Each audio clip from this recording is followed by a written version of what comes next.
Elimden dünden kalma yarınlarla ansızlık anıtı bir kente geldim. Ben bu şehirde en çok seni sevdim. Nikotin yorgunu titrek ellerinden içeri girdim. Şehir gözlü kız dedim adına. Şehir gözlü kız dedim adına.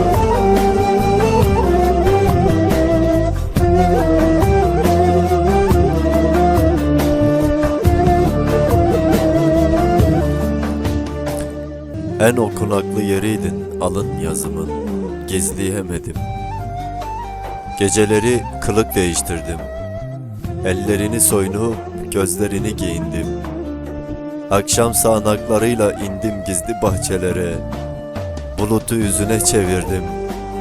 Kirpiklerinden sağanaklar başladı, gözlerin geceye yağdı, karanlığım ıslandı. Sonra sana vurdu, sana sustu bütün gitmeler. Martı kanadına yüklerken durgunluğunu, bir yalnızlıkta tutukladılar yüzümü. Anısı kaldı düştüğüm uçurumlarım.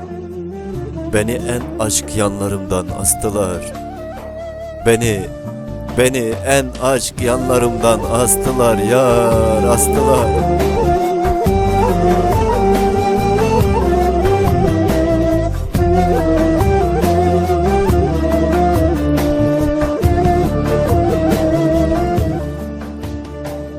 Kuşlar güne inerken sesin çizildi kanatlarına.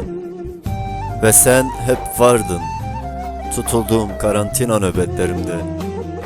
Sonra kaşlarıma muştulandı, eriyen gecenin çelik izleri. Tersine çevirdim ağlamaları. Bilir misin fırtına gözlü kız, bana en güzel düşmeleri bıraktın uçurum gözlerinden. Yarın bütün gemiler sende duracak ve sende doğacak güneş. Bakışların namluya sürülmüş bir kent olsa da ben hep uçurum gülleri ekeceğim onlara.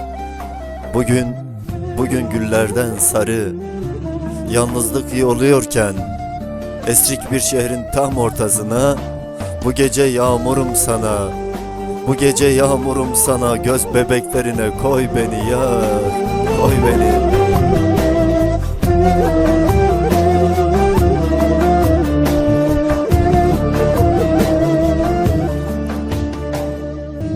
Of of, gidişlerinde susuyor bütün koridorlar. Ama olsun, ben bu şehirde en çok seni sevdim yar, yar, yar.